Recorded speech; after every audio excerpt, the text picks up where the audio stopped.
licencié nañ leen donc bu ñu amaatee soxla ci ñoom te jàpp ni war nañ war a mën a waat dinañ leen waat mais ci loolu également mu mel ni dafa ñëw teg beneen acte bi nga xamante day tamit ni day nëbb coow bi nga xamante amoon na ni ci Demba di gis nga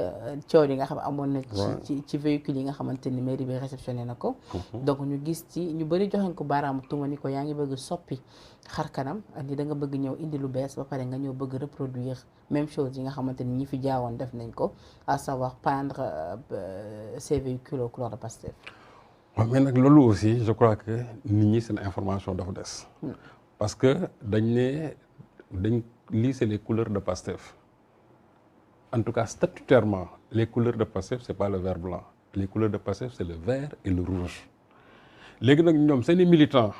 peut-être vraiment pour des commodités vraiment vestimentaires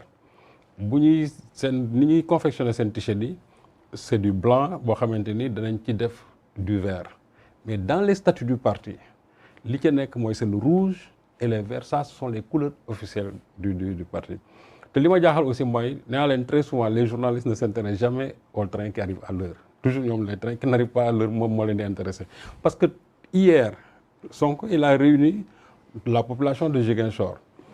pour mettre sur pied son modèle économique, son programme économique. Et je crois que, le bureau. Je crois que ce qui est intéressant dans tout ce qu'il a dit, les gens sont focalisés sur la couleur des véhicules. Et d'ailleurs, celui qui avait soulevé ce problème, le professeur Marito Nian, il l'a soulevé parce qu'il n'avait pas aussi peut-être les informations qui me permettre peut-être d'articuler cette critique-là. Mais quand les responsables de PASTEF lui ont dit officiellement que les couleurs de PASTEF, ce n'est pas ça. Et que lui aussi, dit ça, nous, Ousmane Sonko, maire Ziguinchor, il a eu quand même la décence de se rétracter en disant qu'il s'est trompé quand même de bonne foi. Et je crois que ça devait mettre fin à la polémique. Moi, j'ai rencontré un camion de l'UCG. Couleur vert blanc de l'UCG. Et on ne va pas me dire que les couleurs de l'UCG, Dakar, quand même ça c'est les gens de PASTEF. Donc aussi, il faut que Nini, au-delà même de ces critiques-là, parce que ça peut être une simple coïncidence. Et je crois que c'est ça. Parce que généralement, quand on parle de l'environnement, de la nature, le vert y est, et puis aussi le blanc est prisé. Même dans la commune de Paris, c'est un véhicule de nettoyage, en tout cas de nettoyage du beurre. C'est aux couleurs quand même vert blanc. Donc vraiment pour moi, les gens ils ont installé une fausse polémique. Ce qui est vraiment le programme économique. Est-ce que c'est un programme viable? Est-ce que c'est un programme qui n'est pas viable? Et je crois que c'est là où les journalistes devaient accéder quand même le discours. Ban gis nga am déjà ci programme bi rappelé que ni bu mu ñëwee def na fa déjà ci mairie ba 8 mois et que depuis dafa lancé li nga xamante ni moo di programme bu rok bi donc nag doonte ni ba mu koy doog a annoncé bëri woon na ay coow ak bu mu waxee ni ñu bëgg soppi monnaie baak yooyu après moom mu indi ci ay leeral sa gis-gis par rapport ak en général bi le programme. waaw xam nga maire bu nekk bala ngay booy dem à l'encontre des populations pour ñu jox la seen baat da nga leen di wax ne su ngeen ma falee lii laa nam def ak yéen. su fekkee ne andi ngeen ci ngeen fal ma su ngeen ci àndul ngeen dem ngeen seeti keneen majoritairement lire nañ programme bi ñenn ñi dégg nañ ko ñenn ñi peut-être aussi dañu am cofeel ci moom rek lire ñu programme bi mais en tout cas fal nañ ko mën nañ jàpp ne donc ñi ko fal c'est essentiellement sur la base du programme Bourok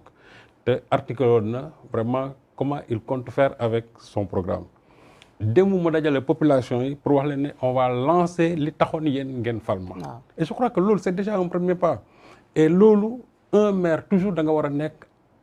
toujours avec les populations être toujours ouvert avec les populations et lépp li ngay def il faut associer les populations parce que un maire mënul tëju maire boo dégg ñu koy wax mooy d'abord il faut être entouré de l'ensemble des populations ñi ànd ak yow ñi nga xam ne ànduñu ak yow ñu bokk yow vision ak ñi bokkul ak yow vision léegi nga dérouler ce programme. Il est venu conformément à ses promesses de campagne, mon tech programme, d'année li la ci na ma def. Et je crois que en ce moment-là, les gens ils ont écouté et puis peut-être que à un grand pourcentage, les gens ils ont apprécié. Peut-être que am na ñoo xam ni ils sont restés un peu sur leur faim, mais li woto ne boo déggee yenn acclamation yi nga xam ne au moins les gens ils ont adopté en tout cas ce programme-là Bourok. Bon li ci am solo mooy explication yi nga xam ne moom la doon joxe. Comment il compte faire pour, en tout cas, développer Ziguinchor. Je crois que, essentiellement, day wax population yi que ne du moom moo koy defar c'est pas l'État central qui va le faire c'est pas les conseils municipaux qui vont le faire mais c'est l'ensemble des populations de Ziguinchor ñi nekk fii ak ki nekk ci biti ñoom ñooy defar Ziguinchor donc ku ci nekk dafa am benn niveau boo xam ne fa lañ lay xaar pour nga mën ci participer que ça soit muy sa énergie physique que ça soit muy sa participation financière muy sa xel wala sa xalaat bi nga xam ne moom nga ciy joxe. mais participation financière boobu ñu bëri jàpp ni loolee moo nar a yéexal bi lépp programme parce que ku ne xam ni jamono neexul est-ce que tamit war a focus ci li nga xamante ni moo di peut-être fonds de dotation yi nga xamante ñoom dinañ ko jot donte nag bëri na ay maires yu wax ni depuis lors seen fonds de dotation dañ ko bloqué. mais benn fonds de dotation yi tollul leen. xam fonds de dotation. waaye xëy na mën a dara. non fonds de dotation mënul dara. fonds de dotation boo xam yow c'est quelques millions mënul dara. fonds de dotation yi c'est quelques millions est-ce que ñoom ils ont une centaine de millions sax par rapport à ça parce que boo gisee li nga xam moom la ñuy séddalee l'ensemble des mairies fonds de dotation yi c'est pour que nga jël ci yokk rek nooy mën a fay say salaire ou bien nooy mën a régler yenn problème carburant yi mais fonds de dotation moom mairie bu ci wékko jàppal ne doo dem fenn. mais est-ce que action bi foo la doon gën a gaawee c'est-à-dire fi may waxee. waaw mais xam nga fonds de dotation yi xam nga au moment où nous parlons mais xam nga au moment où nous parlons fonds de dotation yi jusqu'à aujourd'hui daanugul donc loolu c'est déjà un problème. waaw parce que loolu donc ku ci wékk ko yow say programme dina tardé léegi nag maire bu nekk aussi da nga war a am benn ingéniosité boo xamante ni c'est-à-dire nan lay def ba am ay fonds yoo xam ne non seulement peut-être du ma gaañ population bi mais population bi aussi seen loxo de si dugg. mais loolu pour mu am nag il faut nga pare quand même pour liggéey ak état toog mel ni soo ko parewul. non xam nga liggéey état sax xam nga état daf lay am yenn facilité yi lu mu lay defal. mais en réalité état ci boppam li ñu wax xam nga on parle de la décentralisation. donc état bi ci wàllu boppam l'état central moom pouvoir yu bëri daf koy war a libérer pour collectivités locales yi te loolu mooy tax état bi aussi du am yenn lourdeurs yi parce que su fekkee ne dama war a tabax par exemple benn hôpital dama war a tabax benn centre de santé wala dama tabax benn école état mooy déployer ay agents depuis Dakar pour ñëw fii alors que mairie bi ci boppam moom am na compétence pour def ko loolu moo tax ñoom au niveau des 9 compétences ñu bàyyi leen en tout cas ñu jagleel leen yenn yi mais aussi il faut que bu ñu waxee les compétences sont transférées il faut aussi que les fonds soient transférés et que au niveau des collectivités en tout cas territoriales que nit ñi am ay jum foo xam ne ni war nañ fa mën a amee xaalis surtout au niveau du fisc mais loolu li ma wax rek il faut aussi nga am ingéniosité am na loo xamante ni fi ngay tirer say fonds mooy ay dons am na loo xamante nii Ousmane Sonko moom dafa initier ce qu'on appelle la solidarité sociale mooy économie solidaire boobu noonu wax et je crois que loolu moo ci gën a am solo parce que nee naa la ñun suñu collectivités yi dañu c'est-à-dire amuñu fu ñuy jëlee ay ressources donc il faut que nécessairement nga am benn trésor d'ingéniosité boo xam moo lay mën a permettre yow nga war a mën a am ay fonds complémentaires en plus de ce que l'État te donne pour nga war mën doxal mais waaw mais loolu nag xam nga la solution aujourd'hui mooy c'est-à-dire cette économie solidaire et sociale léegi ñu ne par exemple la population de Ziguinchor dem na ba 300 000 ñu ne léegi nous voulons 5 milliards pour doxal un programme il nous faut nécessairement 5 milliards yooyu il nous les faut pour mën a doxal suñu programme léegi joxe benn échéance daan ne